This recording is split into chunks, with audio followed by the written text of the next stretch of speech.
con la parroquia, su voluntariado, a la vez también con los enfermos y con sus familias. Entonces, este momento que invitamos, que estuvimos en la familia estos días, ¿no? Todos, obligadamente, ver la cara a cara a la familia, compartir. Entonces, un poquito nos va a dar luz en este momento. Ricardo, entonces le invito a Ricardo para... Le doy la palabra, ¿no? Gracias, Ricardo. Sí. Hola, buenas tardes. Molly, muchas gracias por la confianza y por la invitación. Y ojalá que las personas que quieran prendan la cámara para verles un poquito, porque me parece que eso también tiene su encanto. Y ya, no importa. Y si alguien está tomando tinto, salud desde aquí. Y buen provecho con el tintico. ¿Vale? O agua panela. Agua panela, eso, lo que sea para el frío. Para Ok. el frío. Miren, cuando Molly me invitó, yo sentí que era pues un privilegio poder estar un ratico con ustedes. Pero yo sí quisiera compartir desde ahora algo que me parece que es muy, muy, muy enriquecedor. Y es que cuando yo oigo hablar de pastoral de la salud, básicamente pienso en lo que está pasando. Una pandemia nos encerró y entonces el tema de los enfermos se ha vuelto relevante. Y al lado de los enfermos están sus familias. Y muchos hemos de alguna manera tenido que ser cuidadores de personas de la familia que están enfermas. Y hay muchas maneras de ser cuidadores. Y yo sé que muchos de ustedes y muchas de ustedes, por ejemplo, son ministras de la Eucaristía, visitan enfermos, los acompañan. Pero eso que es muy interesante nos hace pensar en el tema que yo quisiera como compartir esta tarde con ustedes. Y es la pastoral de la salud y la enfermedad. Tiene que ver, en primer lugar, con que los seres humanos somos frágiles. La enfermedad siempre nos enseña algo. Siempre, siempre. Es muy importante cuando uno se enferma, darse permiso de preguntarse, ¿yo qué aprendí a través de mi enfermedad? En ese sentido, la enfermedad es maestra. Y uno podría decir adicionalmente, ¿por qué se presenta la enfermedad? Se presenta porque la condición humana es que somos frágiles. Frágiles quiere decir que somos limitados. Frágiles quiere decir que somos necesitados de otro. Y cuando yo digo eso, pienso siempre que en una familia lo que hacemos es que convivimos unos que somos frágiles y unos que necesitamos unos de otros. Y eso quiere decir que fragilidad hace relación a imperfección. Entonces somos limitados, necesitados unos de otros y somos imperfectos. Eso quiere decir fragilidad. Y siempre pienso que en familia no hay ni ser ni parecer perfectos. No se trata de que seamos perfectos, se trata de que seamos frágiles. Y frágiles quiere decir eso, darme permiso de entender que yo tengo limitaciones, incluso de salud, pero que yo vivo con unos que necesitan de mí y yo necesito de ellos. Y me gustaría invitarles a pensar que ser familia, desde la visión de la pastoral de la salud, es una experiencia de fragilidad en donde no nos creemos mejor que los otros, en donde más bien experimentamos que necesitamos de los otros. ¿Y qué es necesitar de los otros? Necesitar de los otros es darnos permiso de permitir que me ayuden, que me auxilien, que me acompañen, que me consientan. A veces en la familia, cuando una persona se enferma, todo se desordena. Y pues eso es normal, porque cuando hay salud, la vida familiar es una cosa, pero cuando no hay salud, la vida familiar es otra. Y cuando no hay salud, la vida familiar se desordena. Voy a traducir qué significa que se desordena. Se desordena significa, por ejemplo, que la preocupación no nos deja dormir en paz. Se desordena en que ahora, además de las cargas adicionales, hay que cuidar al enfermo. Se desordena significa que los recursos económicos a veces se vuelven escasos cuando hay un enfermo en casa, porque mucho más allá de la consulta por la EPS, las medicaciones, el transporte, el examen, la cuota moderadora, hacen que se afecte la economía familiar. Pero también, pero también la familia se desordena.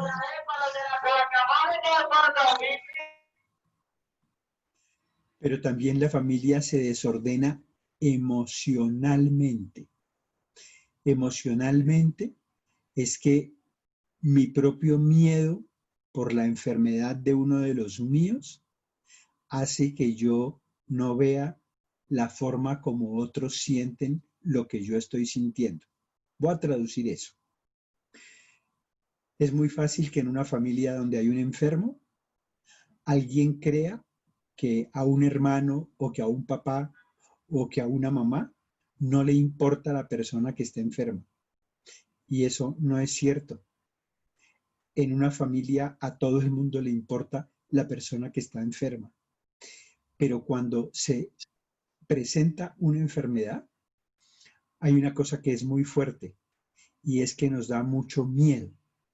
Y la pregunta es, ¿miedo a qué? El miedo se llama a la muerte.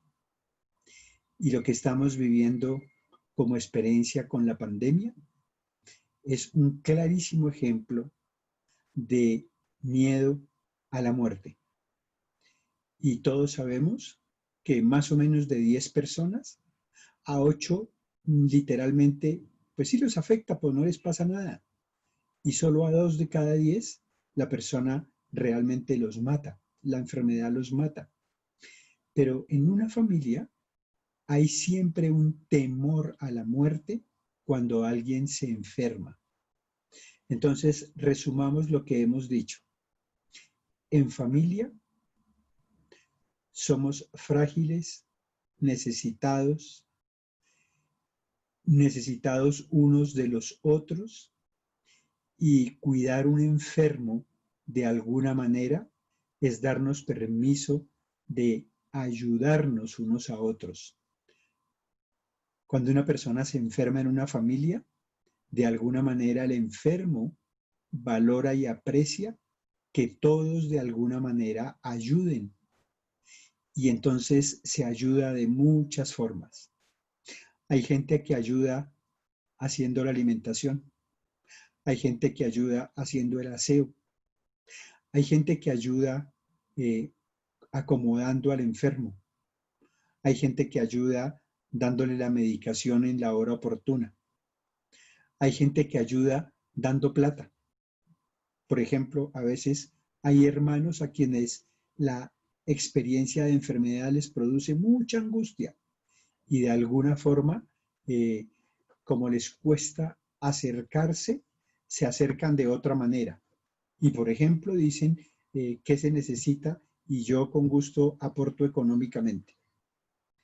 Y de alguna manera, cuando yo decía que la familia se desordena, lo que también estoy diciendo es que las emociones se desordenan, pero de lo que se trata es de que todos participen. Y cuando uno de los miembros de la familia no participa, toda la familia sufre.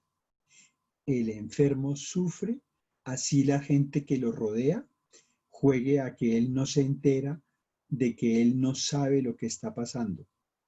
Los enfermos siempre saben y siempre saben muchas cosas, muchas. Por ejemplo, cuando un enfermo que tiene una enfermedad delicada, que tiene una enfermedad terminal, él siempre sabe que se va a morir. Esa persona siempre sabe. Y a veces quienes lo rodeamos, jugamos a que no se entere. Jugamos incluso a cambiar su destino. Jugamos incluso a sentir que somos los dueños de la vida de la persona. Eso de una manera práctica se llama amarrar a un enfermo.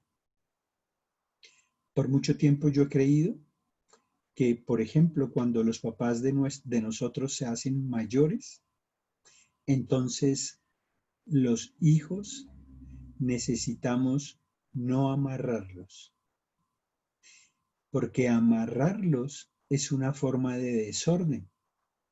Y la pregunta es, ¿y cómo amarra uno a los papás? Cuando uno siente mucho miedo a que se muera. Es decir, cuando somos adultos y nuestros papás se hacen mayores, así como una persona tiene derecho a nacer y tiene derecho a la vida, también una persona mayor tiene derecho a morir dignamente, a morir dignamente. Y a veces las personas que cuidan a las personas mayores se llenan de muchos miedos.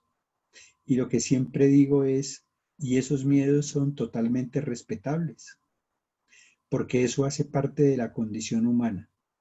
De alguna manera, la muerte nos asusta, pero también de alguna manera, cuando uno entiende que la vida es una bendición, algún día uno puede también entender que la muerte es una bendición.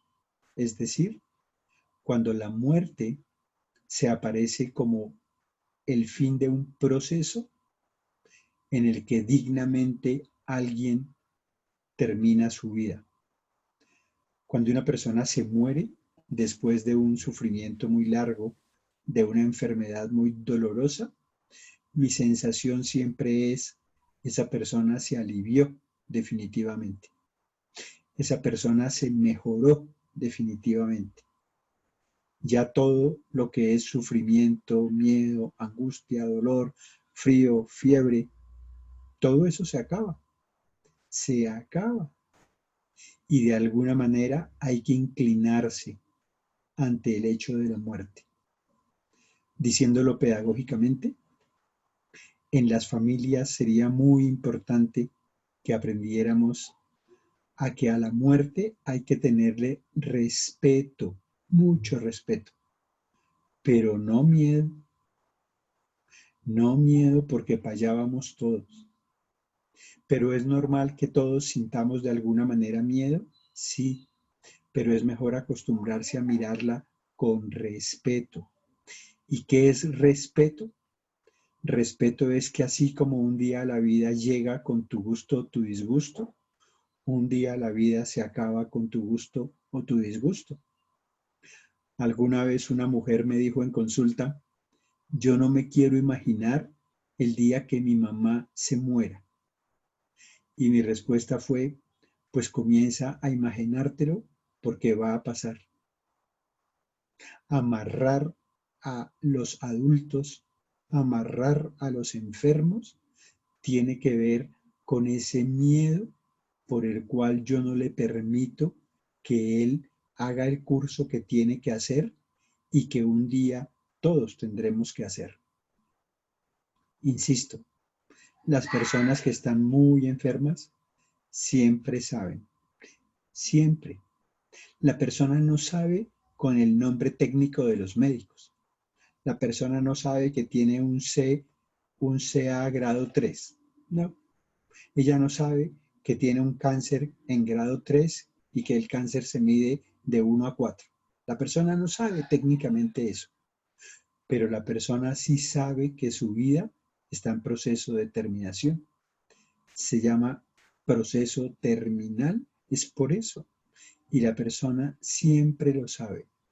Entonces, cuando yo trabajo con personas que tienen que ver con la pastoral de la salud, siempre les invito a decir, a la persona la miramos con respeto, la miramos con una actitud de compañía amorosa, pero nunca con intención de intervenir en su proceso, porque ese proceso es de esa persona. Y para quienes tenemos fe, el proceso significa respetar profundamente que mi Dios es el único dueño de la vida, ¿no? A mí a veces me llama mucho la atención cuando los médicos o los familiares empezamos a decir que a esa persona le quedan 8 días, un mes, 3 días o una hora. Eso es irrelevante total. Lo que pasa es que a cada quien le llega su momento, a cada quien le llega su hora, y quienes estamos cerca de a quien le toca, tenemos que tener una actitud profunda de respeto. Ahora, resumamos un poco lo que hemos dicho. Que en familia, la enfermedad hace parte de la condición humana. Es decir, enfermarse nos recuerda que somos frágiles, nos recuerda que somos necesitados. Y cuando en una familia alguien se enferma, todo se desordena. Se desordena lo económico, lo emocional, los roles familiares, se desordenan las tareas que cada uno tiene que hacer, y eso es normal. Es decir, una enfermedad nos saca como de la comodidad. Una enfermedad de alguien de la familia nos saca de la rutina. La enfermedad de una familia nos pone en un horizonte totalmente distinto. En ese momento, todos de alguna manera sentimos muchas emociones, de miedo, de angustia, de soledad, de abandono, de evadir, de no estar presente, pero por puro susto. Y entonces a veces, si por ejemplo en una familia somos 5, 6, 7 personas, los 7 reaccionamos emocionalmente de una forma distinta. Y entonces a veces, en medio del desorden, nos volvemos muy duros con otros de la familia. ¿Qué es volverse muy duros con otros de la familia? Es creer que él tiene que sentir las mismas emociones que yo siento. Y eso no es verdad. Eso no es verdad. Voy a decir, por ejemplo, que si mi mamá se enferma y nosotros somos 10 hijos, cada uno tiene unas emociones distintas frente a la enfermedad de mamá. Cada uno reacciona de una manera emocional distinta. Y a veces pareciera que yo no alcanzo a ver eso y entonces juzgo duro a mis hermanos. Y entonces las cosas ya están suficientemente complejas y las hacemos todavía más complejas. Porque empezamos a juzgar, a criticar, a menospreciar, a excluir a personas de la familia, ¿no? A veces los cuidadores son personas muy especiales, son muy amorosos. El cuidador más cercano al enfermo es el que pone el pecho. Y, por ejemplo, yo recuerdo mucho que cuando mi papá era un viejito que se estaba muriendo, mi hermana que vivía con él era la que estaba 24 horas de todos los días con él. Y entonces nosotros los hermanos íbamos, pero yo siempre pensaba, nosotros venimos un ratico, pero emocionalmente para ella eso hay que mirarlo con gratitud y con profundo respeto, porque esa hermana estaba todos los días de toda la semana. Entonces siempre le digo a los cuidadores necesitan descansar. Los cuidadores no tienen que estar 7 por 24. Los cuidadores le tienen que dar permiso a otros para que otros ayuden en la tarea. Y cada quien ayuda desde sus posibilidades. Los cuidadores a veces desde su amor, pero también a veces desde su miedo, se vuelven como los dueños del enfermo. E incluso manejan la información como si fuera de la exclusividad de ellos. Y cuando hay un enfermo en la familia, si se enferma mamá o papá, todos los hijos son hijos, todos tienen derecho. Incluso hay uno que es el primero, incluso hay uno que es el último, pero todos son hijos. Ahora que dije primero y último, en términos de orden, en una familia el primero es muy importante, porque el hermano mayor, el que llega primero, él es el que más da. ¿Por qué? Porque a él básicamente sus papás son los que le dan. Y el hermano menor es el que más recibe. El hermano mayor es el que más da y los hermanos menores son quienes más reciben. Y por una cosa de equilibrio, de compensación de la naturaleza, en muchas familias todos podemos aprender que a veces quienes cuidan a las personas mayores, como por ejemplo los papás o los abuelos, son los hijos menores. Es un tema de equilibrio. El hermano mayor o los mayores son los que más dan y los menores los que más reciben. Entonces, a veces los cuidadores de las personas enfermas tienen mucho que ver con los hermanos menores. Resumo ese pedacito. En una familia, el mayor es el que más da y el menor es el que más recibe. Y por una compensación de la familia, los hermanos menores a veces son los que terminan cuidando a los enfermos, a los mayores, por ejemplo, a los papás, a los abuelos. En ese sentido, los cuidadores, los que están ahí 7x24, necesitan ser reconocidos, necesitan ser valorados, necesitan ser admirados por su consagración, por su dedicación, por su compromiso, por el corazón que tienen para acompañar a un enfermo, porque acompañar a un enfermo es muy complicado, es muy difícil. Cuando uno está enfermo, así como la familia se desordena, la enfermedad es un desorden. Entonces uno como enfermo se desordena también. Entonces, si a veces somos chochos cuando estamos aliviados, cuando estamos enfermos, lo somos mucho más. Y entonces el cuidador o la cuidadora son muy admirables, son muy importantes en términos de cuidar, en términos de admirar por lo que ellos hacen. Y lo que estaba diciendo es que entonces otros de la familia, los que no estamos 7x24, necesitamos colaborar, ayudar desde nuestras posibilidades. Y hay muchas maneras de ayudar. Hay veces que la manera de ayudar es haciendo las gestiones de autorización de una cita, de un examen, reclamando el examen, comprando la medicación, dando la plata para comprarla. Hay muchas formas de ayudar.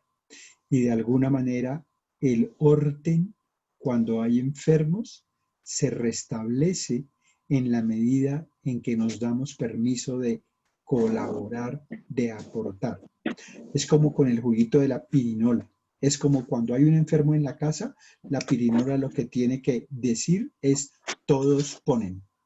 Todos ponen es todos ayudamos, todos tenemos que aportar en algo, todos tenemos que mostrar solidaridad para hacer la tarea. Y de alguna manera en ese sentido nos volvemos cuidadores. Y ahora voy a decir unas palabras sobre los cuidadores, pero quisiera, si hasta ahí hay alguna pregunta, con mucho gusto escucharla.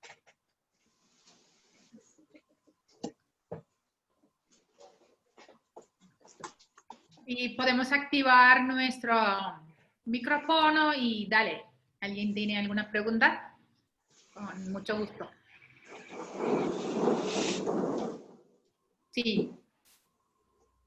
Jenny. Buenas. Hermana Molly, buenas tardes.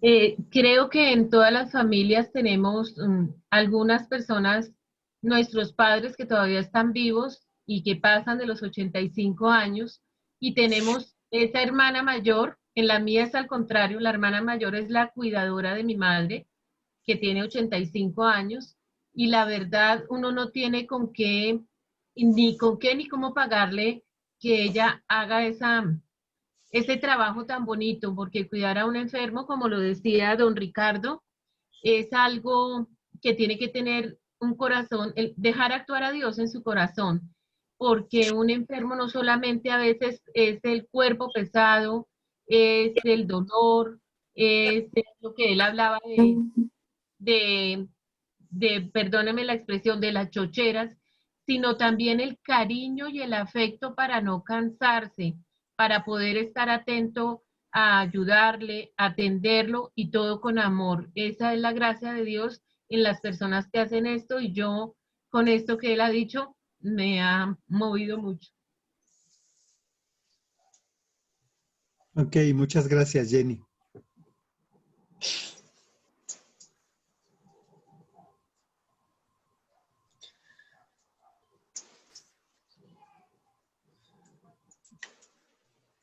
Muy bien. Entonces, miren, si quieren, yo voy a avanzar otro poquito y volvemos a hacer una pausita por si alguien tiene una pregunta. Muy bien. Gracias. Ok.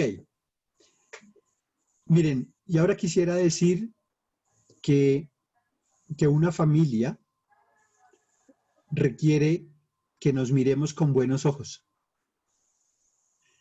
Y cuando hay un enfermo, yo creo que sí que es importante aprender a mirarnos con buenos ojos. Primero que todo, mirar con buenos ojos al enfermo. Déjenme decirles un secretico. Nadie se enferma gratis. Nadie. Y en ese sentido, a veces detrás de la enfermedad de una persona hay muchos dolores, hay muchas tristezas, incluso hay muchos enojos. Voy a decirlo de esta manera. A veces detrás de la enfermedad hay historias de la propia familia que son dolorosas y a veces no las alcanzamos a reconocer. Las enfermedades tienen emociones. Las enfermedades tienen emociones. Voy a poner un ejemplo. ¿Cuál es el problema de los diabéticos? El azúcar. Y entonces uno dice, ¿y cuál es la emoción que muchas veces acompaña a un diabético?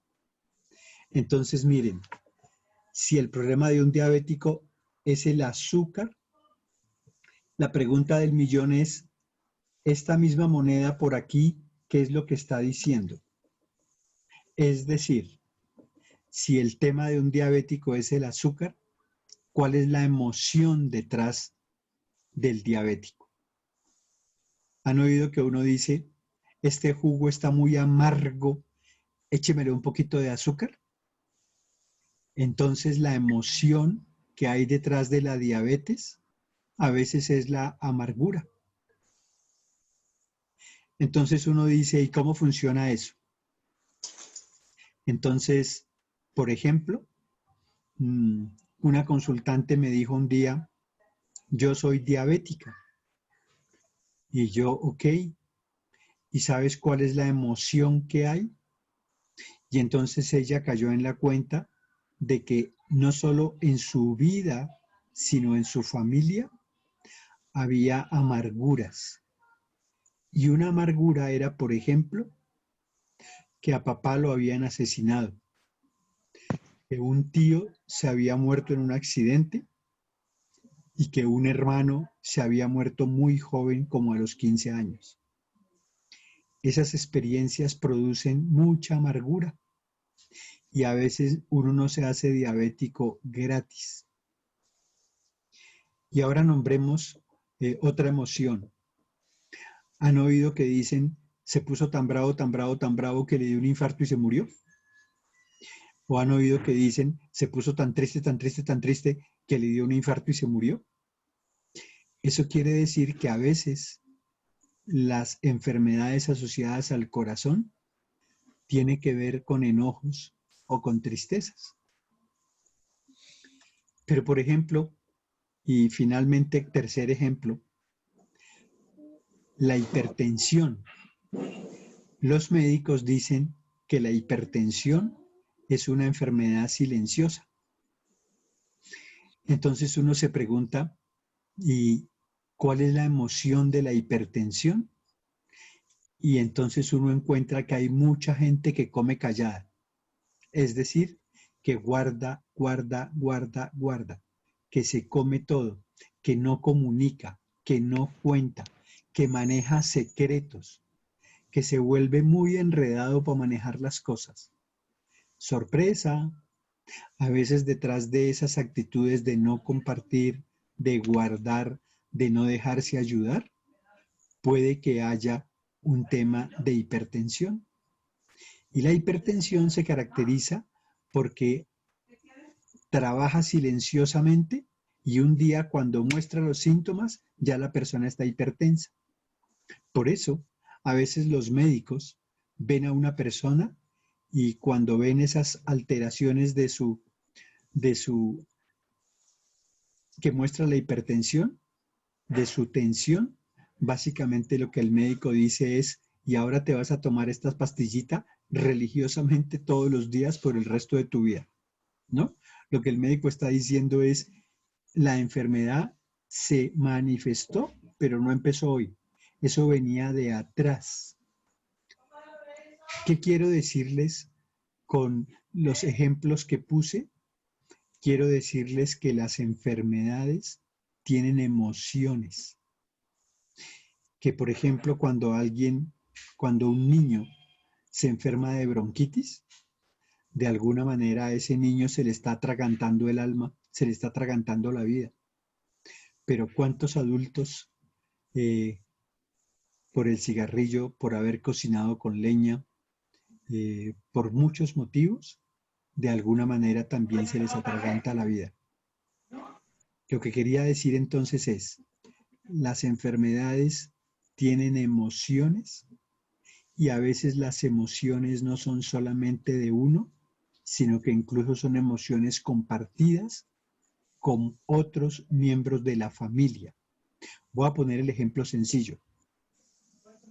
Si usted, mujer que me está viendo u oyendo, va donde el médico y usted le dice a su médico, mire, me salió una pepita en el seno, el médico le hace el examen y una vez que le hace el examen, le pregunta, ¿y quién más de su familia ha tenido algún tipo de problema?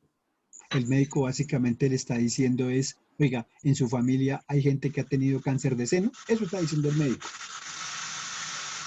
Si usted le contesta al médico que sí, que efectivamente su mamá, la abuela, una tía por el lado de papá y una tía por el lado de mamá tuvieron cáncer, eso lo que quiere decir es que si detrás de la enfermedad hay emociones, las emociones están conectadas con el sistema familiar. Y eso lo dice la gente fácil. Hay gente que dice, en mi familia todo el mundo se muere del corazón. Y hay gente que dice, en mi familia muchas personas tenemos cáncer. Y hay gente que dice, y en mi familia todos somos hipertensos. Entonces fíjense que no estamos diciendo cosas rarísimas, ¿no? Estamos solamente diciendo cosas simples, sencillas, pero que cuando se trata de ver a un enfermo, entonces todo eso nos sirve para decir qué me está mostrando el enfermo. Entonces hace un rato yo dije que la enfermedad es maestra, que la enfermedad nos enseña.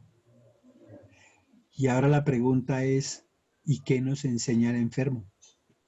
esa persona que está enferma, ¿qué nos está mostrando? ¿Qué es lo que nos está diciendo? ¿Qué es lo que está haciendo así como, oiga, alarma, pilas con tal cosa?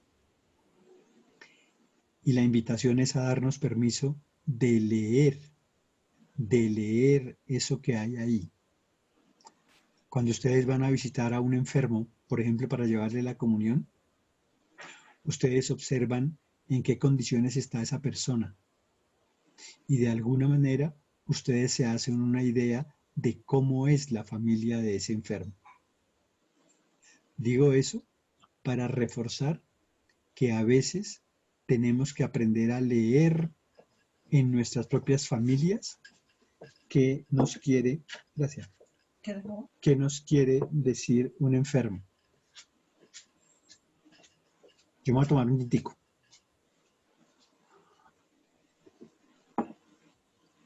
¿Qué nos enseña el enfermo?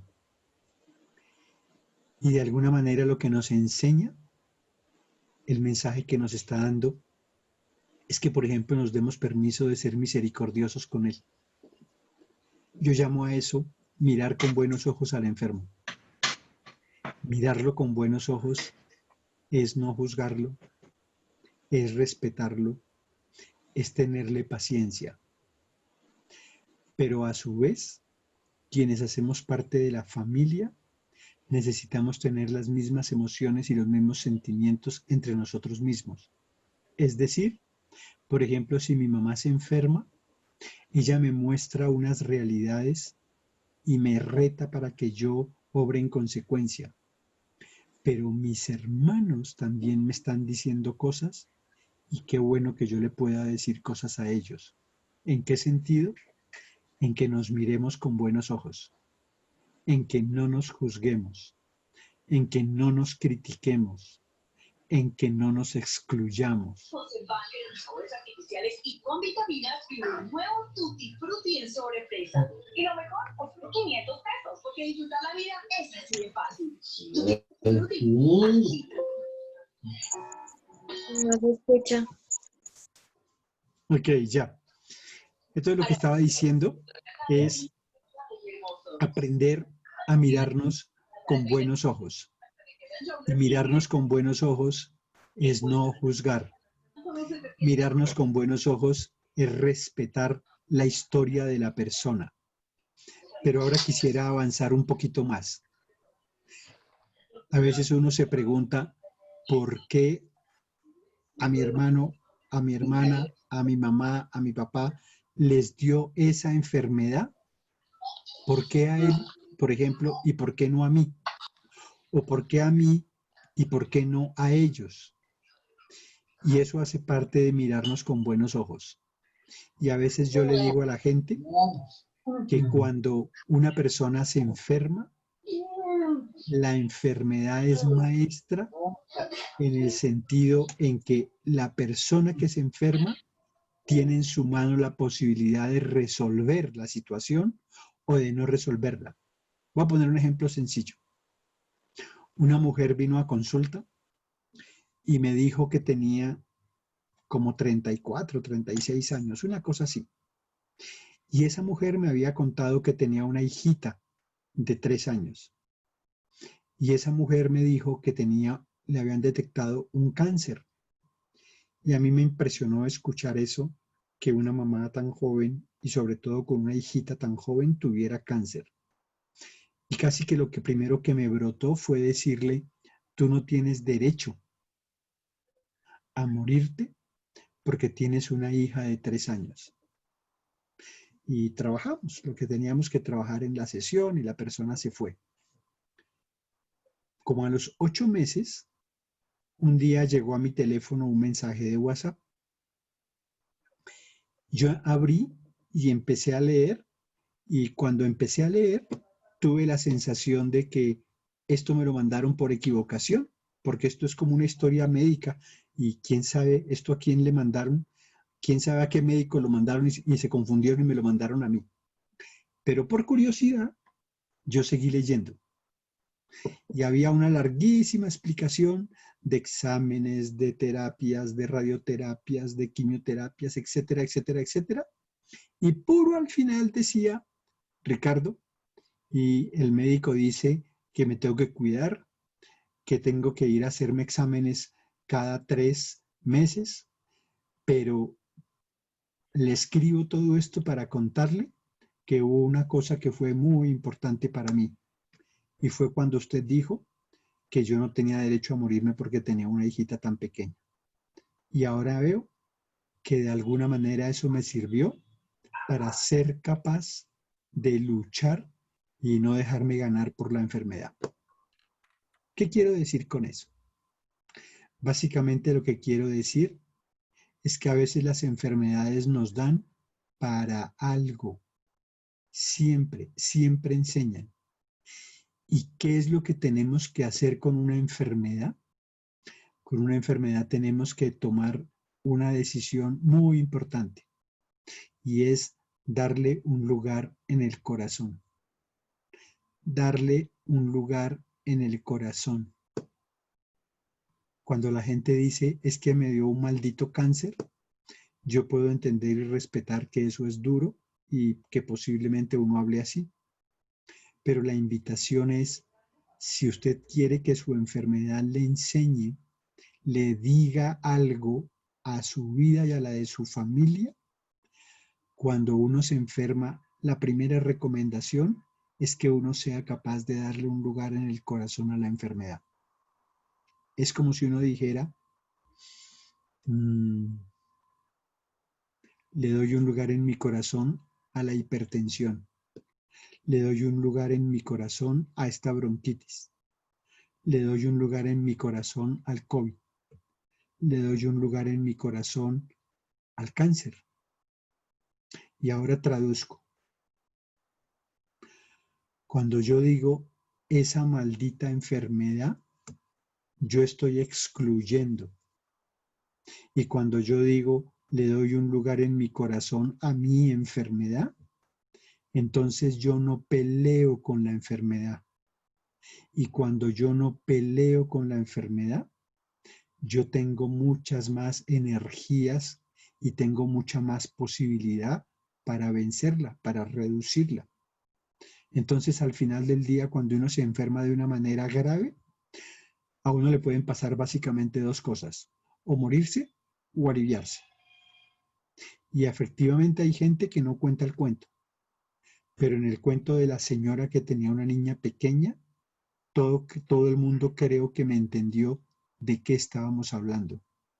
Que esa persona le dio un lugar a la enfermedad y entendió que por su hijita tan pequeña, ella iba a luchar contra la enfermedad.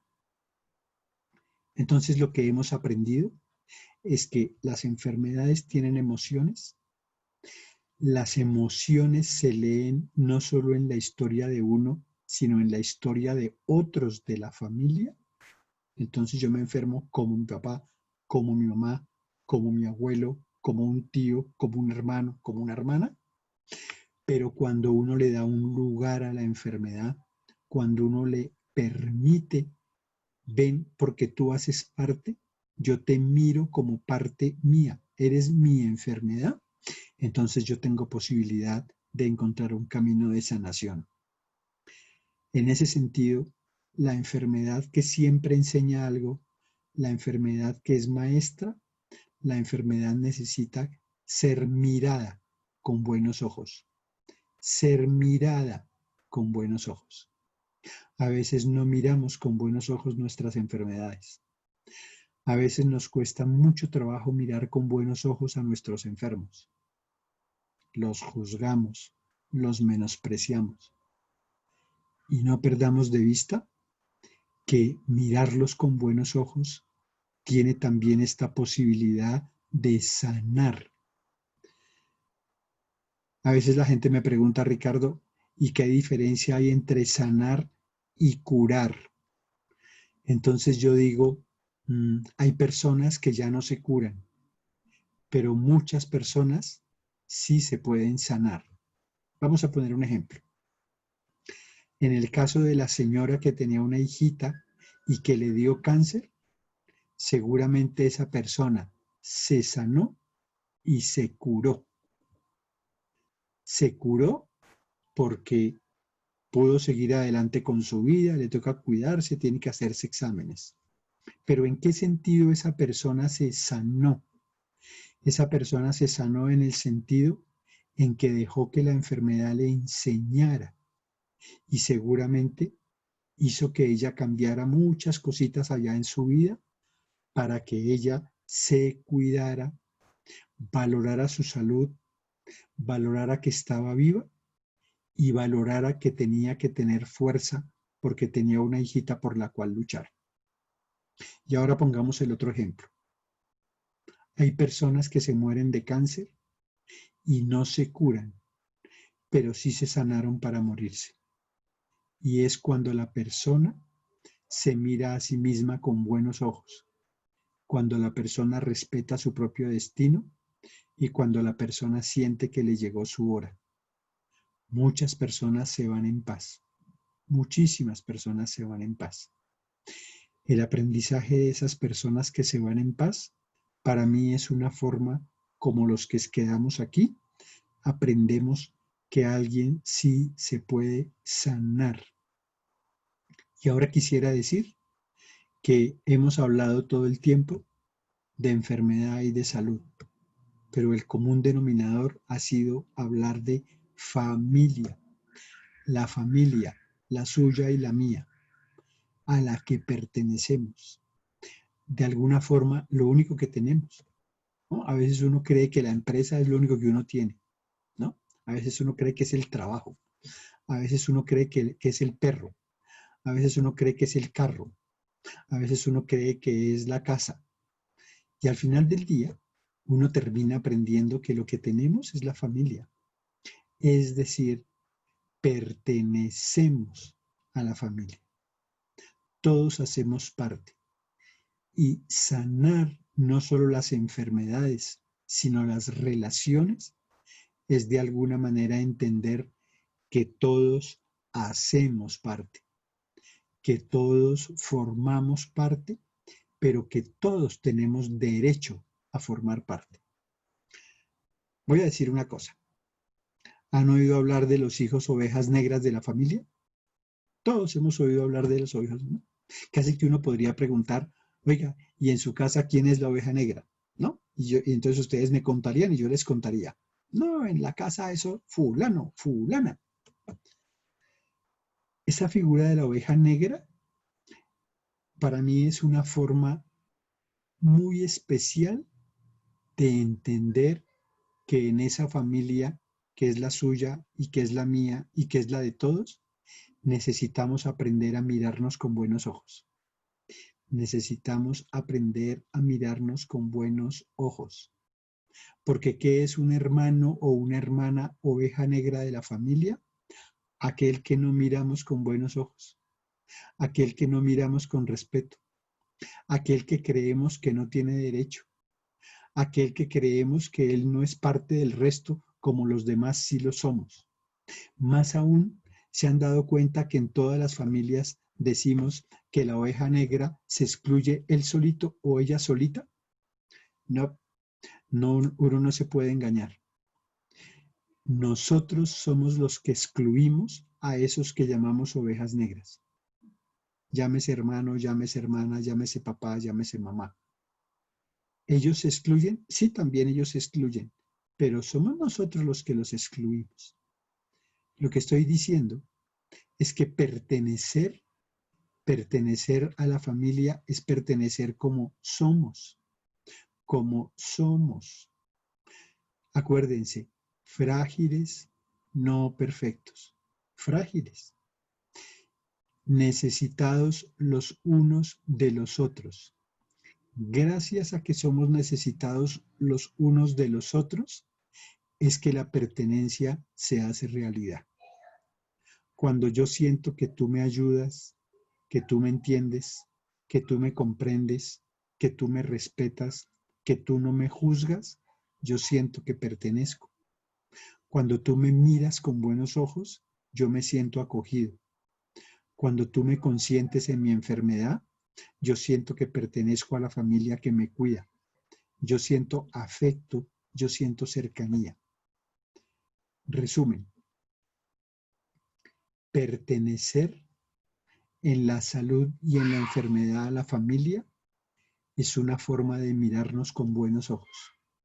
Y nos miramos con buenos ojos cuando somos capaces de aceptar, si yo me enfermo, mi enfermedad.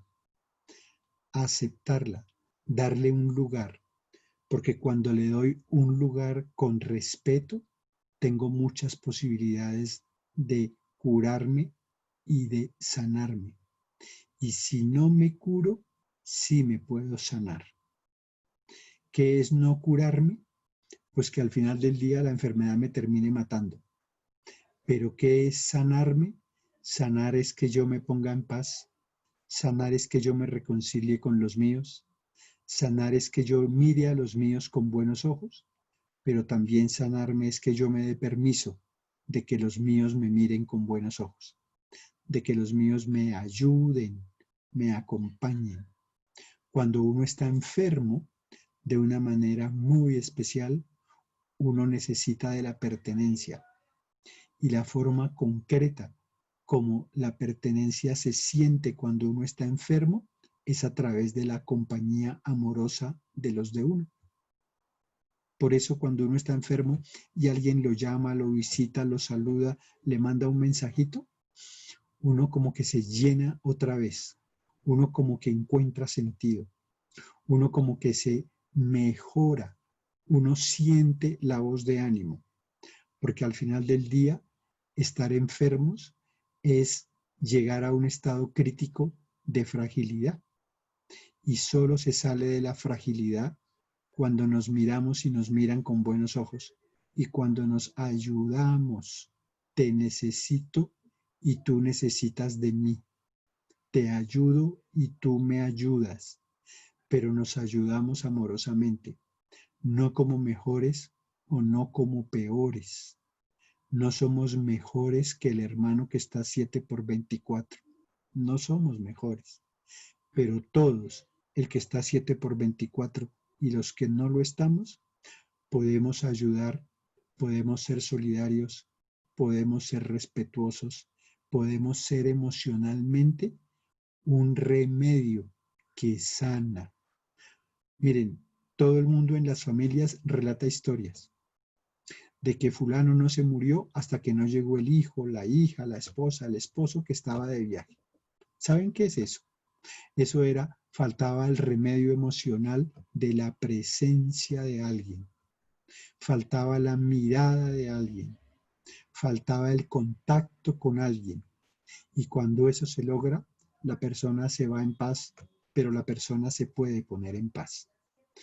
Sanar es darse permiso de sentir que somos parte, que podemos estar en paz y que yo cuento contigo y tú conmigo. Y cuando, por ejemplo, ustedes como grupo hacen parte de la pastoral de la salud, de alguna manera esa es una forma de pertenencia a un grupo especial de personas que tienen sensibilidad por los enfermos. En la diócesis de Facatativá, en ese sentido, ustedes son como una familia.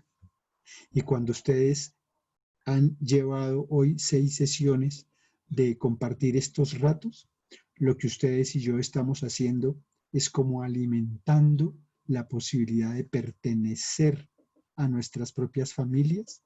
Y cuando uno tiene fuerza de la propia familia, uno tiene fuerza para ir a otras familias y ayudarlas, acompañarlas, mirarlas con respeto, no juzgarlas, no juzgarlas. Llevarles la buena nueva de la vida. Y la buena nueva de la vida es mejórate. Y si ya no te puedes mejorar, si te vas a morir, muérete en paz, habiendo sanado. Muchas veces, la muerte es la ocasión, como en una familia muchas personas sanan dolores que en la vida no fue posible sanar mientras alguien estuvo vivo. Y por eso la enfermedad y la muerte se miran con respeto, porque son maestras para el resto de la vida. En la familia, cuando hay un enfermo, todo se desorganiza, pero todo se puede organizar poco a poco y con paciencia en la medida en que sentimos que todos hacemos parte, en la medida en que todos podemos ser solidarios, en la medida en que como frágiles, hoy yo te ayudo porque un día tú me ayudarás. Alguna vez yo pensaba, cuando yo era un muchacho, estuve cerca de mi mamá para acompañarla hasta su muerte. Y ahora que soy abuelo, espero que un día, así como yo lo fui para mi mamá, mis hijas lo sean para mí. Pero eso es solo pertenecer a la familia. Y eso es un anhelo que todos tenemos que construir, que todos tenemos que cuidar, que todos tenemos que cultivar. Porque la pertenencia, la más fuerte es esa, ser de alguien. ¿Y de quién somos al final del día? De nuestras familias.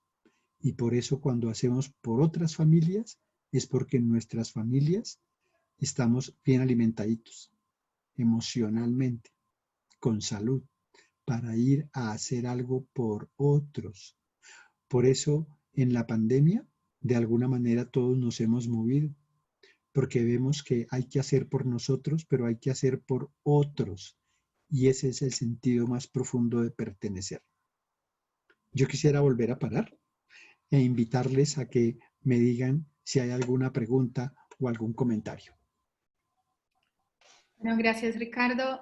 Y Eh, podemos, sí, siga, Billington. Sí. Gracias, hermana Molly. Me parece muy hermoso por parte de don Ricardo la definición del curar y sanar.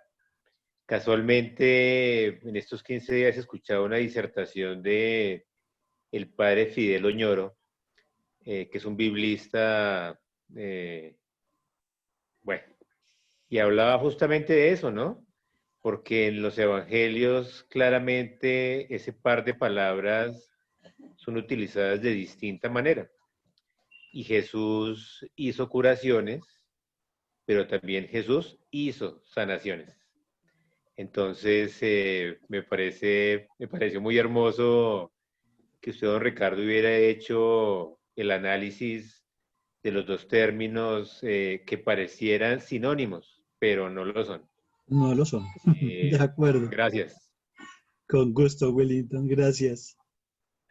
Bueno, hay muchas cositas más ahí, pero bueno, tal vez el tiempo no nos da. Muy, muy valiosos todos sus comentarios, ¿no?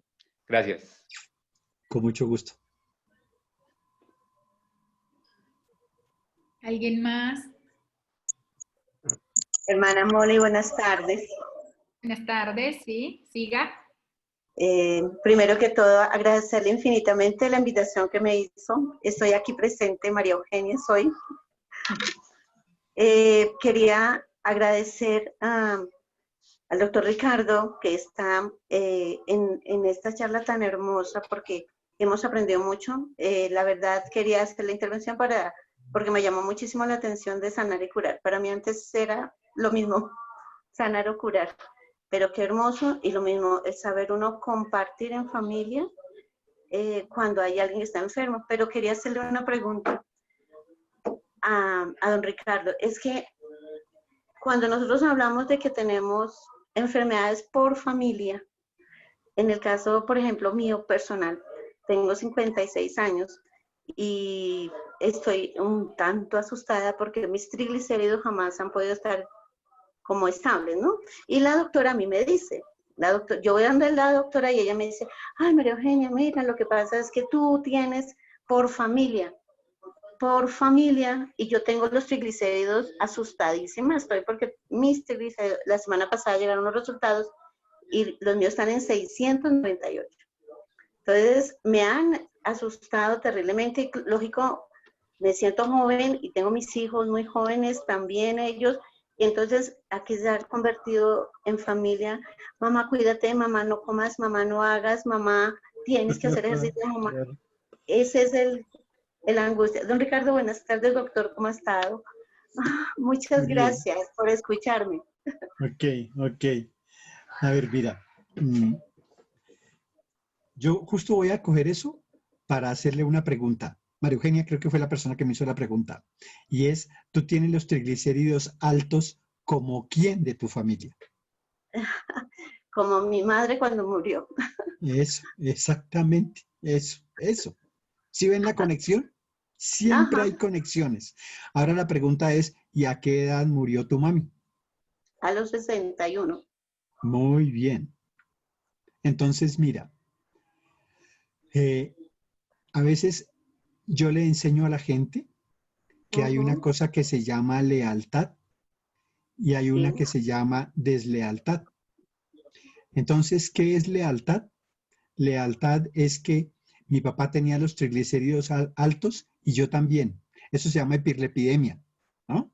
Entonces tu sí, médica te señor. dijo, tienes una hiperlipidemia y tienes que cuidarte, etcétera. Y sí, tienes que cuidarte, pero es muy importante ser capaz de ver la conexión. Entonces ahora voy a decirte una cosa, es que a veces uno se llama te sigo y a veces, por ejemplo, en la enfermedad, uno sigue a otras personas de su familia. Entonces, aunque tú no te des cuenta, tú dices, mamá, te estoy siguiendo en tu hiperlipidemia. Es decir, mamá, algo me duele de la vida como a ti te dolía y por eso yo me enfermo como tú te enfermaste. Eso se llama lealtad, ¿sí? Voy a inventarme. Molly, tú tienes gafas. La pregunta es, ¿tienes gafas como quién de tu familia? No, Ujú, Ricardo, eso es de lectura de por mi edad. No, Eso. problema de... ¿Y alguno de tu familia por edad se puso gafas a tu edad? Sí, sí, sí. Total, Sí. total, eso. Entonces, miren, la conexión es esa. Es a veces nos pasan cosas que tienen que ver con la historia familiar. Voy a decirlo de otra forma ahora, voy a decirlo en positivo. Si a Isabel Cristina le encanta la música, la pregunta que yo le hice a María Eugenia sería la misma pregunta a Isabel Cristina. Y la pregunta sería, Isa, ¿a ti te gusta la música como a quién de tu familia? Rick, ¿y sabes yo qué le diría? Que tengo un oído malísimo como muchos de mi familia. Porque, y que me gustaría cantar, pero somos malísimos en la Para familia. Oído de cantar. latonero se llama eso. Eso se llama oído Sí, tonero, correcto. sí. Entonces, miren, eso sirve para decir y para definir qué es una lealtad. Una lealtad es yo tengo oído pésimo como muchos de mi familia o yo tengo un excelente oído como mi mamá, mi abuelo, un tío, un hermano. Yo tengo una capacidad inmensa de obras manuales con mis manos como otros de la familia, pero a veces yo me enfermo como otros de la familia, a veces yo me enojo como otros de la familia, a veces yo me separo como otros de la familia, a veces yo maltrato como otros de la familia. Y todo eso se llama lealtad. Voy a decirlo en un ejemplo dramático. Mucha gente todavía le pega y le pega salvajemente a los hijos. Si uno le preguntara a esas personas, ¿ustedes por qué hacen eso? De alguna manera esas personas nos contarían que lo único que están haciendo es hacer lo mismo que otros de la familia ya hicieron, incluso con ellos mismos. Es decir, hay gente que le pega a los hijos porque de alguna manera su papá y su mamá le pegaron y los abuelos le pegaron a sus papás y los bisabuelos le pegaron a los abuelos. Todo eso se llama lealtad. Todo eso se llama lealtad. Entonces la pregunta del millón es, frente al tema de triglicéridos que tiene María Eugenia, ella tendrá que resignarse a que le pase lo mismo que le pasó a su mamá. Y la respuesta es no. Pero ¿qué es la salida? Mira, María Eugenia, es como si los enfermos de algo hiciéramos fila india. Entonces uno dijera, yo tengo los triglicéridos altos como mi mamá, pero mi mamá los tenía como la abuela las tenía como un abuelo, el abuelo los tenía altos como la otra abuela, como un tío, como un hermano, como un hijo. Entonces es como si le hiciéramos fila india a la enfermedad. Hagan lo mismo cuando la gente se separa. Hay gente que dice, no, en mi familia, oiga, qué montón de gente separada. Sí, sí, es que no somos ni los primeros, ni los únicos, ni los últimos. Insisto, todo eso se llama lealtad y a veces le hacemos fila a las lealtades que duelen, que son dañinas, que hacen daño. Pero el gran secreto es ser capaz de salirse de la fila. Yo no sé si me entienden el ejemplo. Entonces, yo le pediría a María Eugenia que dijera en su corazón, mamá, no te voy a seguir en el tema de tus triglicéridos altos. Dale, María Eugenia. Gracias, sí, señor, claro que sí, así lo voy a hacer. No, y ahora di, mamá, en tu enfermedad no te sigo. Mamá, en tu enfermedad no te sigo. Mamá, lo voy a hacer distinto. Mamá, lo voy a hacer distinto. Mamá, suelto mi miedo. Mamá, suelto mi miedo. Mamá, merezco la salud. Mamá, merezco la salud. Mamá, merezco vivir muchos años. Mamá, merezco vivir muchos años. Quiero ver a mis nietos. Quiero ver a mis nietos. Amo la vida y me quiero quedar por muchos años. Amo la vida y me quiero quedar por muchos años. ¿Entiendes la diferencia entre eso y asustarse y decir, me va a pasar lo mismo que a mi mamá? Claro que sí, señor. Eso, Mucho. pero eso no es solo para ti, eso es para mí y eso es para todos. Entonces voy a decirlo ahora en forma de resumen. A veces somos leales a los dolores, a los enojos, a las enfermedades. Y se trata de ser desleales a los enojos, a las enfermedades. Se trata de ser leales a cosas que nos ayuden a volvernos mejores seres humanos.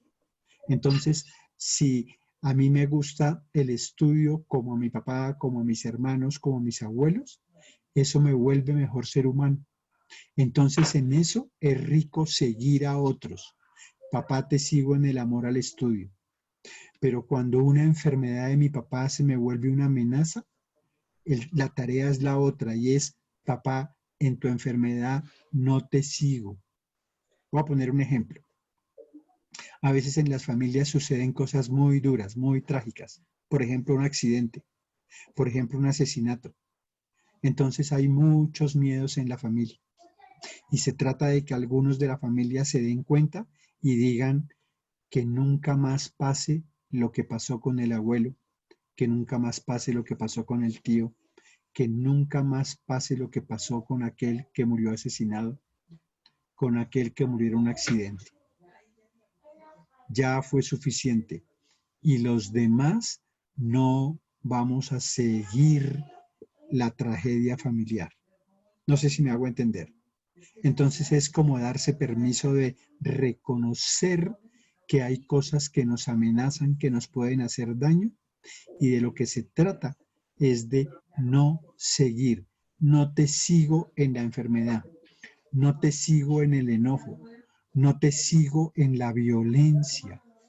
Los que tenemos hijos necesitamos hacerlo distinto. No más la letra con sangre entra. Se trata de educarlos con amor, firmeza y cero golpes. Es decir, que mis hijos lo hagan distinto. Papá, mamá, con respeto los miro, pero en eso lo voy a hacer distinto. Lo vamos a hacer distinto. Y en ese sentido, espero que haya sido útil la respuesta a la muy buena pregunta que nos hizo María Eugenia.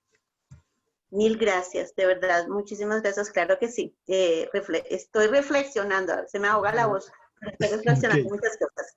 Bendiciones para todos y gracias por la invitación. Y lo felicito, de verdad, una gran enseñanza para todos. Ok. Muchas gracias. Para todos. Gracias. Dios te bendiga. ¿Alguien más? ¿Alguien más quiere hacer preguntas, dudas? Yo tengo una pregunta, Juana, desde Ecuador, hermana Molly. Hola, Juana. Sí. ¿Cómo está? Sí, o sea, hemos tenido en nuestra familia un tema de nuestra perrita con una enfermedad ya pues bastante tiempo, ¿no? Y, o sea, me pregunto, o sea, como si la enfermedad sirve para sanar algo, en el caso de los animales, ¿qué podrá hacer? Mira, cuando yo era niño en mi casa había un perro, pero yo no era ni el hermano del perro, ni el tío del perro, ni el perro era el nieto de mis papás. ¿Me entiendes eso? Sí. El problema es que me parece que hoy, y lo digo con respeto, mucha gente está humanizando los animalitos. Entonces, disfruta de tu mascota, cuídela, valórala, apréciala, pero así como un día llegó, un día se tiene que ir. ¿Y un animalito también puede enseñar cosas? Sí, me parece perfecto. Pero lo que yo sí invito a la gente es a que no confunda las emociones humanas. ¿Me entiendes? Mira, yo no conozco tu caso. Voy a decir otra cosa. Y es, a veces, cuando uno ve parejas paseando con un perrito, yo me hago la reflexión de corazón y con respeto de ¿y cuánta sensibilidad tenemos por los niños que tienen hambre? Entonces yo no estoy contra las mascotas, yo estoy contra la humanización de las mascotas. Uno no puede reemplazar los afectos, las emociones humanas y depositarlas en un animalito. Pero el animalito es buena compañía, es una machera que te lleva, te trae, que te entretiene. Sí, eso es valioso, eso es respetable, eso es bueno. Y como creo entender que está enfermo, pues si está enfermo, pasa lo mismo de la enfermedad. Haz lo mejor que puedas por el animalito, pero respeta el camino de su proceso. No sé si es útil lo que te digo. Dale, muchas gracias, Ricardo. Sí, muy amable. Ok. ¿Alguien más? ¿Alguien más?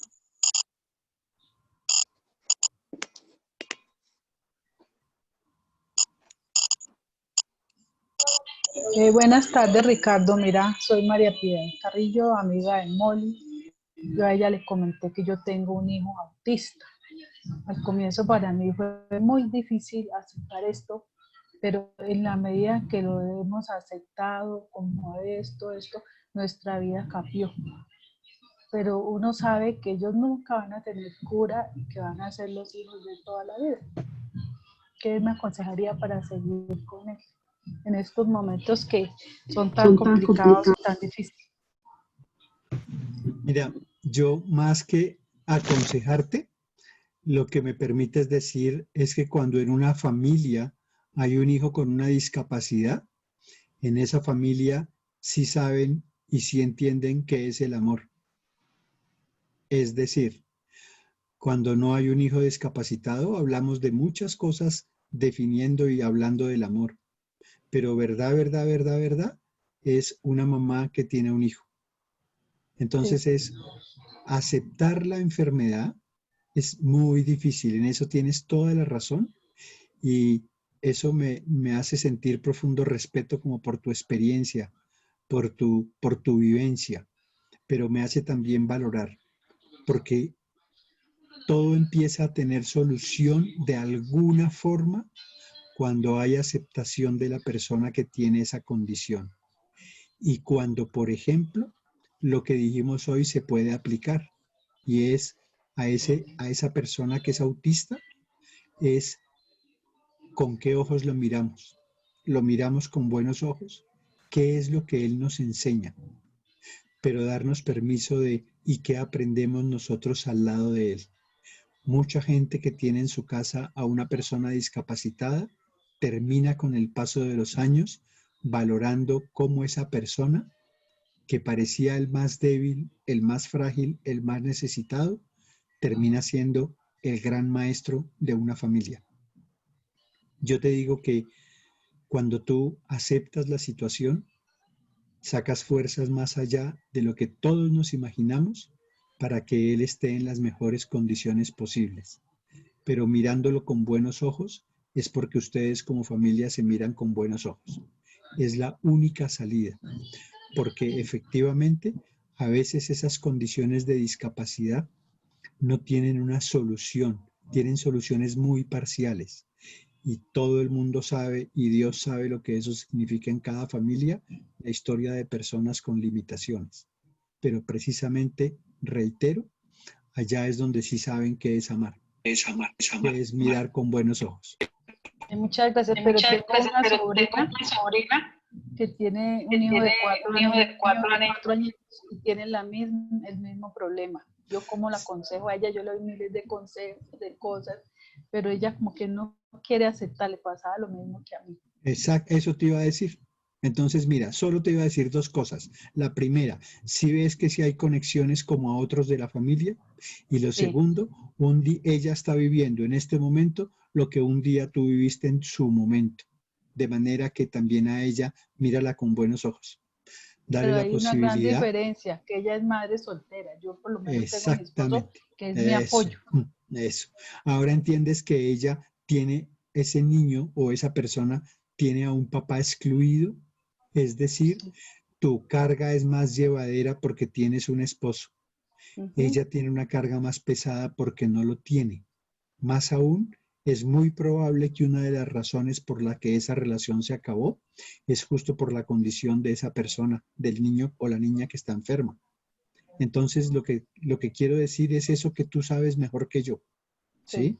Y es que tu carga es pesada, pero se reparte. La de ella no hay con quien repartirla.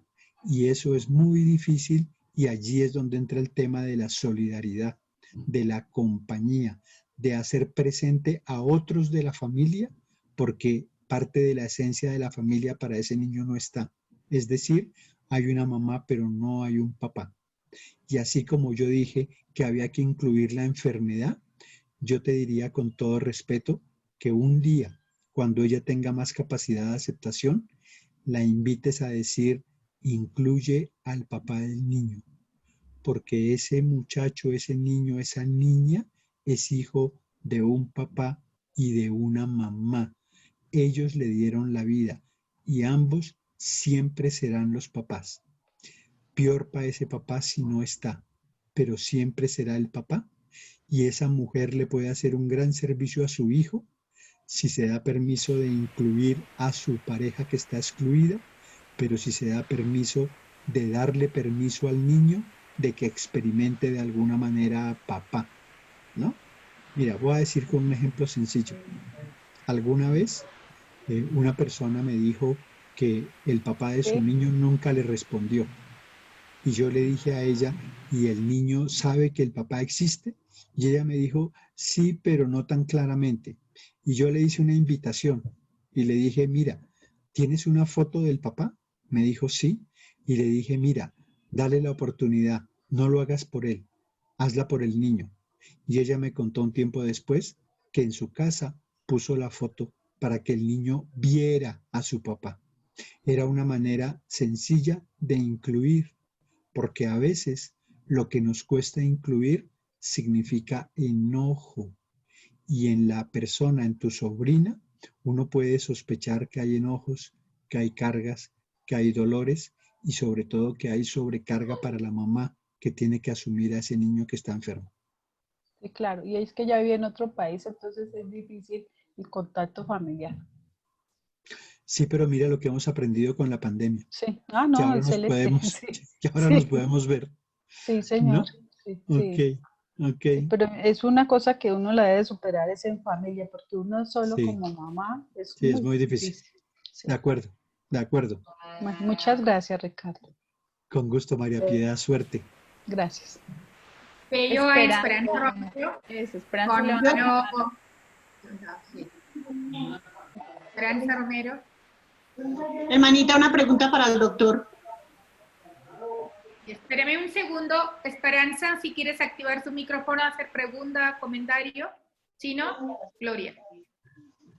Sigue, Gloria. Bueno, ahí está activado, ¿sí? Aló. Aló, Esperanza, sí. Sí, dale Esperanza, está activado. Ah, bueno. Buenas tardes, gracias Molly por invitar, gracias a todos por participar.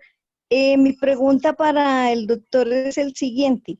Somos mi papá, mi mamá y 13 hermanos y la única que ha tenido problema de tiroides soy yo.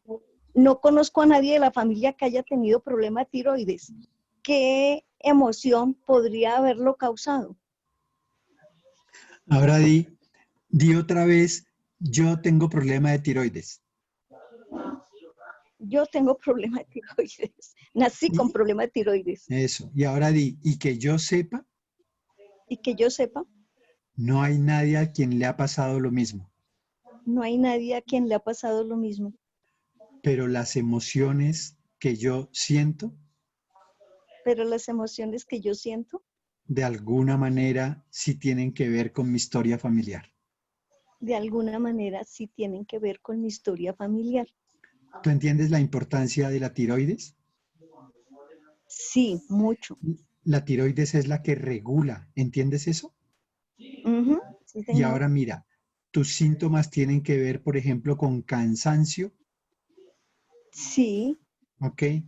Tienen que ver como con falta de fuerza para hacer lo que tienes que hacer. y soy una persona muy lenta. Claro, claro, claro. Entonces de alguna forma yo cargo muchos dolores de otros de mi familia. De alguna manera yo cargo muchos dolores de otros de mi familia Y yo merezco tener salud. y yo merezco tener salud. ¿Entiendes eso? Sí, claro. Ok. Mira, a veces, y yo entiendo que la condición de la tiroides es una enfermedad pesada, es dura de llevar. ¿Sí me entiendes? Pero mira, ahora hagamos una práctica de lo que dijimos hace un rato. En mi corazón le voy a dar un lugar a mi enfermedad. En mi corazón le voy a dar un lugar a mi enfermedad. Y voy a mirar con amor a mi papá y a mi mamá, Voy a mirar con amor a mi papá y mi mamá, los que me dieron la vida, los que me dieron la vida, porque ellos son los que dan la fuerza para vivir. porque ellos son los que dan la fuerza para vivir. Y como yo estoy grande, Y vieja, y como yo estoy grande, ahora yo quiero tener fuerza para vivir, ahora yo quiero tener fuerza para vivir, pero yo merezco tener salud. pero yo merezco tener salud. Y voy a revisar Y voy a revisar para que ojalá no me las arregle para que todo me salga mal.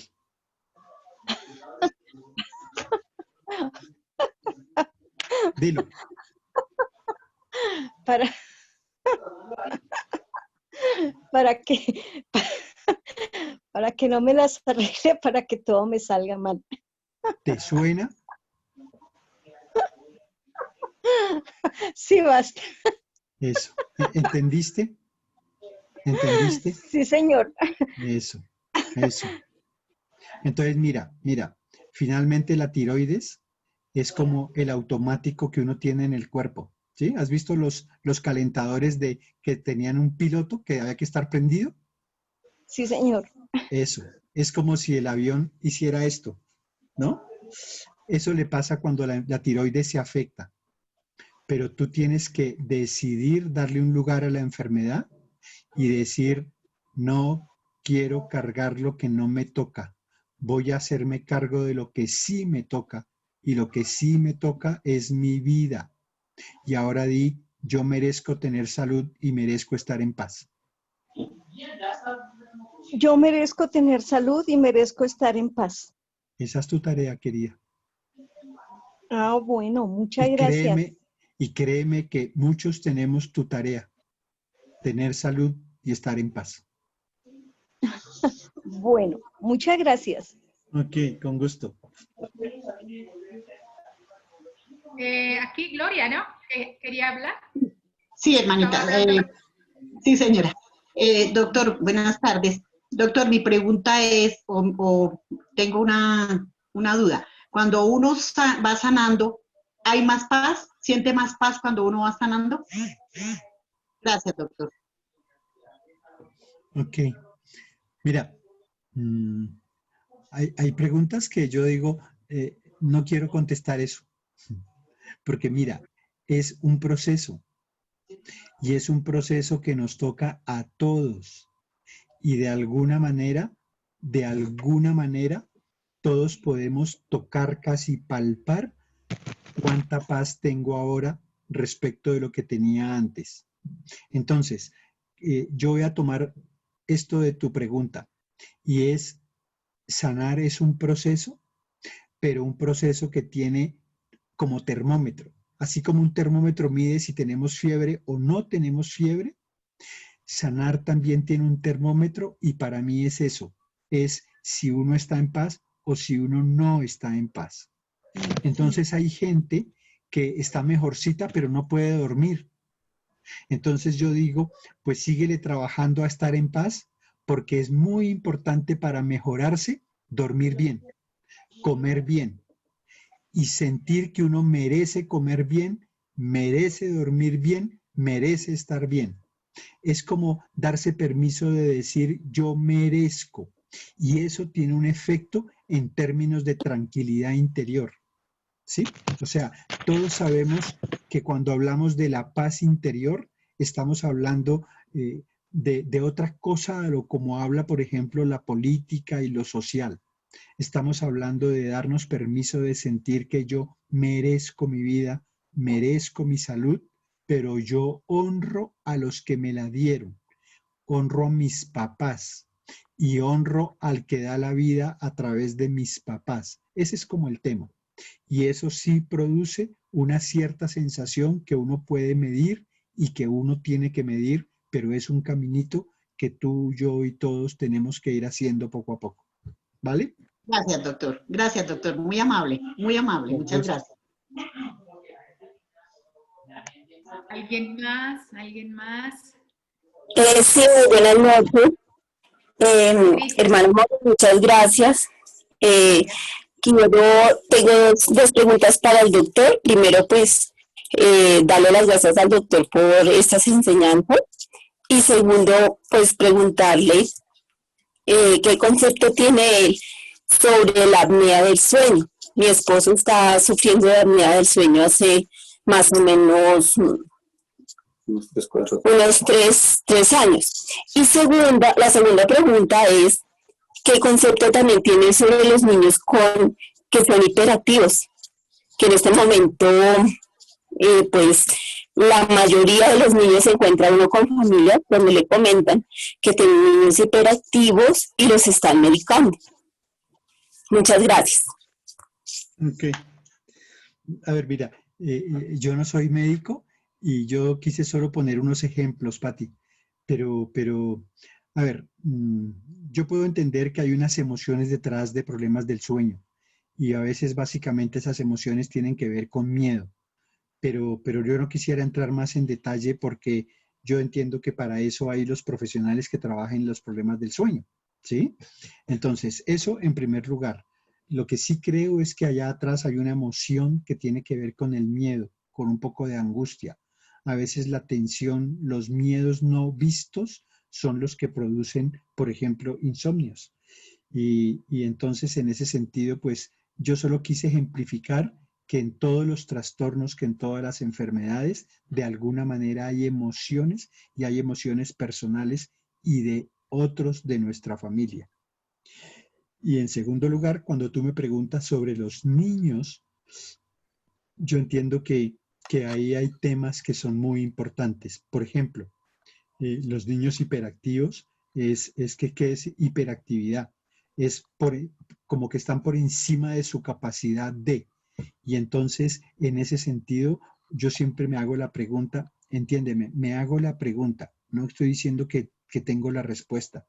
Me hago la pregunta y es, ¿cuánta fuente de tranquilidad hay en los papás de ese niño? ¿Qué es lo que a los papás les duele que ese niño necesita manifestarlo con una hiperactividad?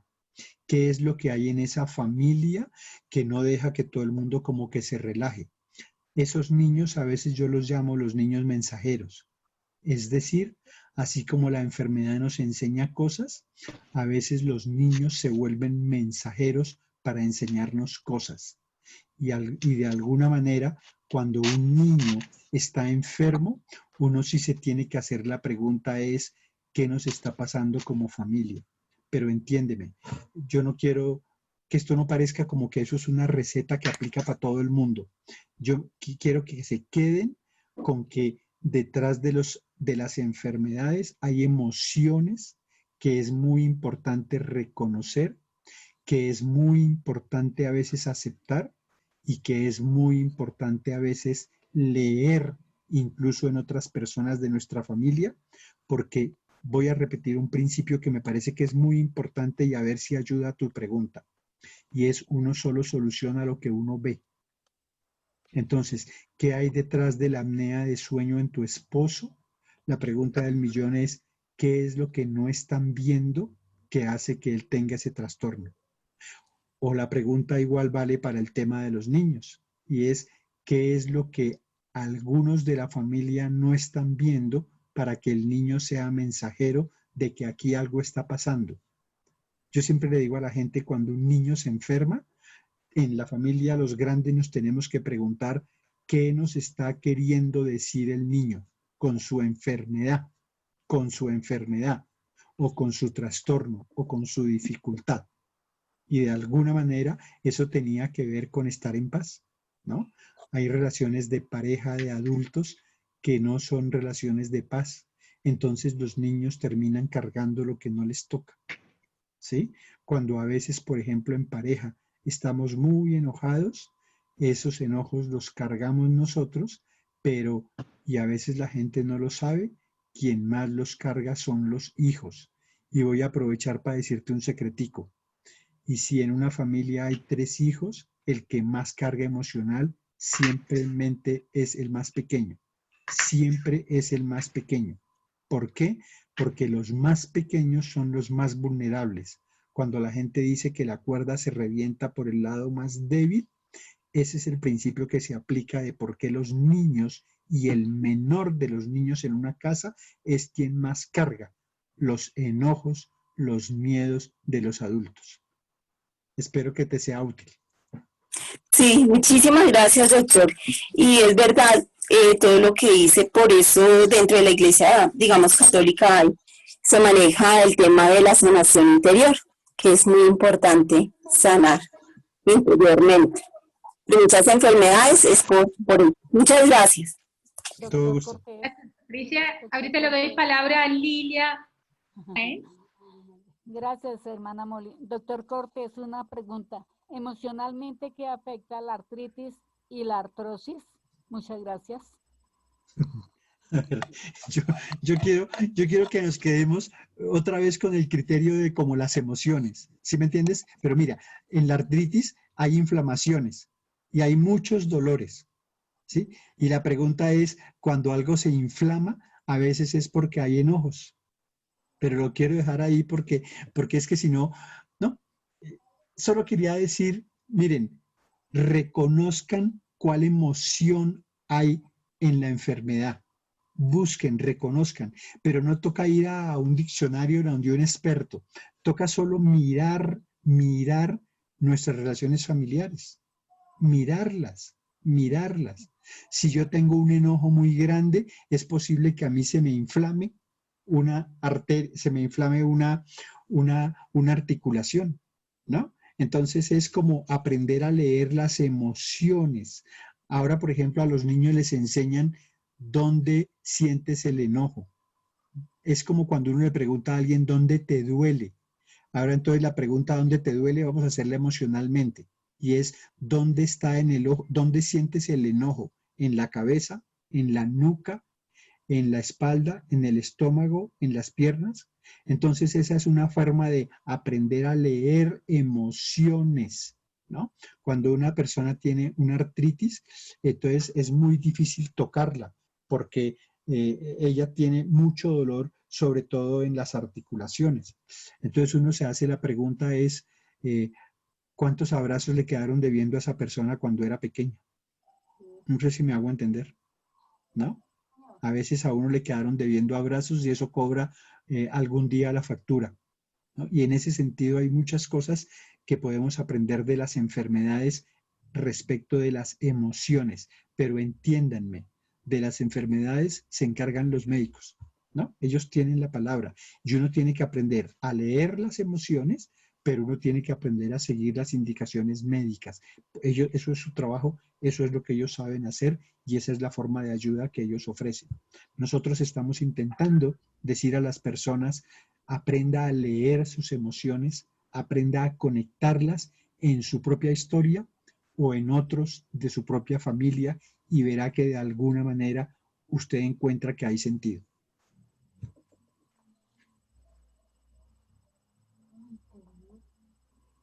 Muchas gracias, querido Ricardo. No sé que alguien más algo nuevo para preguntar.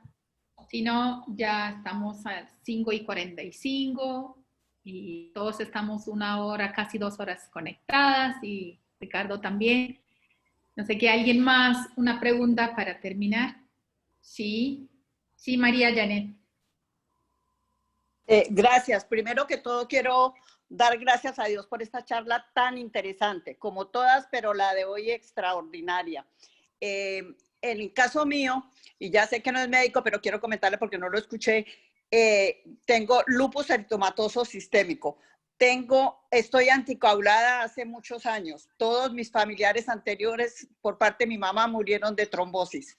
Tengo colon irritable y tengo agua en el corazón, derrame pericárdico.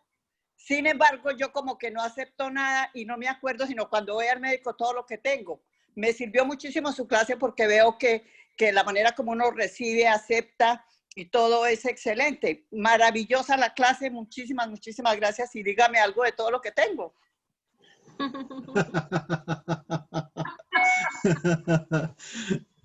No, mira, solo quiero decirte que la actitud hace la diferencia. Es muy importante, es muy importante. La actitud es la que puede hacer la diferencia. Ahí está, ahí está. Esa es la fuerza distinta, ¿entiendes? Eso es lo que hace distinto algo. ¿Por qué? Porque en la fragilidad todos nos enfermamos. No hay nada más peligroso que las personas que nunca se enferman, porque los que nunca se enferman se mueren de una. Los demás tenemos el chancecito. Bueno, gracias, gracias. Dios me lo bendiga. Excelente, excelente charla, excelente. Con mucho gusto. Molly, acá hay un mensajito antes de que cerremos. Sí. Dice, muy agradecida con el doctor Ricardo por este taller tan interesante, dado con claridad y sencillez. Mi admiración por su alegría, don de gentes y su carisma, dice Marta Rincón. Y también más personas han dicho, muchos han dicho gracias, gracias, gracias. Gracias, gracias, sí. Ok. Pues a todas las personas que de una forma tan generosa se unieron a este rato, muchísimas, muchísimas gracias.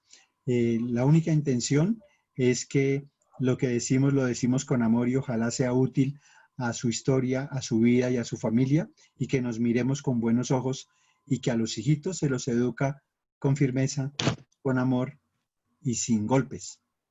Podemos vivir pacíficamente. Un abracito, buena tarde y que Dios los bendiga. Rick, pero un segundito, debemos tomarnos una foto con todos. Ok. Por favor. Entonces, por favor, todos encienden cámaras.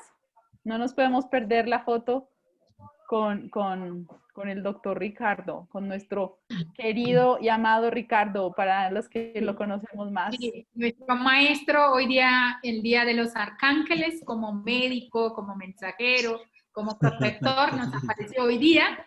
Muchas gracias por ser ángel de guarda de la diócesis de Facatativá. Para muchos, yo sé que eso va a multiplicar, todos van a comentar, empiezan a hablar lo que nos duele, porque nos duele, cómo vamos a dejar de doler, ¿no? Entonces es un reto para nosotros, para que seamos gente con mucha salud, para compartir salud, ¿no? Vida y salud para la diócesis, para nuestra familia, para que seamos mensajeros hoy día, como el ángel Gabriel. Y médicos como Rafael y protectores, ¿no? Somos gente que ayuda a todo nuestro entorno, a la familia, a nuestra vecindad, con quienes que trabajamos, a la vez también esta tarea de ser agente pastoral de la salud. Muchas gracias a cada uno, muchas gracias Ricardito. Un aplauso a Ricardo. Sí, un aplauso. Gracias.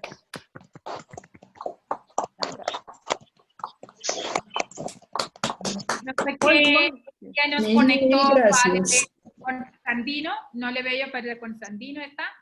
Si quiere darnos la bendición. Padre Tino no lo vemos, ¿no? Sí, la vez pasada también no la vi. Entonces, ¿alguien quiere La terminar? semana pasada tampoco estuvo. Sí. Entonces, ¿alguien, una mujer, quiere darnos una bendición hoy día, Día de los Ángeles?